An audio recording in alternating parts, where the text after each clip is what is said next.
तर काँग्रेसचे सचिन सावंत आपल्यासोबत जोडले गेलेले आहेत। सचिन सावंतची एक महत्त्वाची बातमी या ठिकाणी समोर येते। कांजूरमार्ग मेट्रो कारशेडच्या कामाला मुंबई उच्च न्यायालयाने स्थगिती दिलेली आहे। तुमची यावर काय प्रतिक्रिया आहे?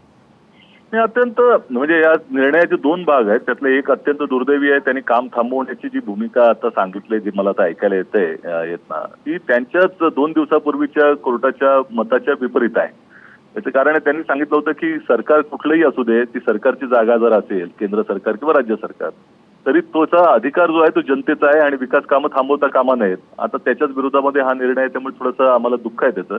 परंतु दुसरीकडे त्यांनी महसूल विभागाकडे हा विषय दिलेला आहे की या संदर्भामध्ये सुनावणी घेऊन त्याच्यामध्ये त्याची जी मालकी आहे ती ठरवून द्यावी। तर तो विषय जो आहे तो राज्य सरकारच्या अधिकारातच असलेला विषय आहे। खरी गोष्ट अशी आहे की महसूल मंत्री चंद्रकांत पाटलांनी याच्याबद्दल निवाडा आधीच दिला होता, त्यामुळे तो विषय जवळपास संपलेला आहे। प्रश्न असा आहे की जेव्हापासून ही जागा आहे तेव्हापासून त्याच्यावरती महाराष्ट्र शासन नाव आहे। महाराष्ट्र शासनाच्या व्यतिरिक्त नवक विभागाला कुठल्याही तऱ्हेचं त्या ठिकाणी पुरावे देता आले नाहीत। त्यांना हेही दाखवता आलं नव्हतं की या जागा त्यांनी अॅक्वायर केलेली आहे, त्याचे पुरावे देखील देता आलेले नाहीत। 1981 पासून या पूर्ण विभागामध्ये तिथे कुठल्याही तऱ्हेचं सॉल्टचं किंवा त्या ठिकाणी मिठाचं उत्पादन होत नाहीये। त्यामुळे ज्याला तो खाजगी विकासक म्हणताय, ज्याच्याकडे ती लिजी दिलेली आहे, ज्याचा राज्य सरकारशी संबंध नाही, त्याचा केंद्र सरकारशी काहीतरी दावा चालू आहे, त्याचा देखील अधिकार संपलेला आहे, त्याचे लीज पण संपलेलं आहे आणि त्याने तिथं त्यालाही दाखवता आलेलं नाही की तो काहीतरी मीठ उत्पादन करत होता। त्यामुळे हे सगळे जे गोष्टी झालेल्या आहेत त्या अत्यंत दुर्दैवी आहेत आणि मला असं वाटतं की केंद्र सरकारची जी आडेताकोर भूमिका आहे त्यातनं हे आलेलं आहे। याचं कारण असं की जून महिन्यामध्ये पियुष गोयल यांनी पत्र लिहिलं होतं नमक विभागाला आणि त्यांनी सांगितलं होतं की कांजूरमार्गची ही जागा जी आहे ती आपल्याला राज्य सरकारला त्या मेट्रो प्रकल्पासाठी द्यायची आहे, त्याचं त्या ठिकाणी मोजणी सुरू करा। असं असताना दुसरीकडे तेच विभाग जातो आणि काम थांबवा म्हणून याचिका करतो। यातनं पोटशूळ या केंद्र सरकारचं त्या ठिकाणी दिसतो, ज्यांच्याकडे कधीही ताबा नव्हता, कधी त्याच्याकडे त्यांचं नाव देखील त्या जागेवर नव्हतं। त्यामुळे ही आडेताकोर भूमिका जी आहे ती भाजपची कमळातल्या झारीत जे कमळाचारी म्हणतो झारीतले त्या पदाप्रमाणे आहे। सचिनजी, कारशेड कांजूरमार्ग इथे उभारण्याच्या ठाकरे सरकारच्या प्रयत्नांना यामुळे कुठेतरी खीळ बसली असं वाटतं का? आणि काल देखील देवेंद्र फडणवीस यांनी म्हटलं होतं की ही जागा बदलली तर त्यामुळे मोठ्या प्रमाणात नुकसान देखील होणार असल्याचं त्यांनी सांगितलं होतं। काय सांगाल यावर?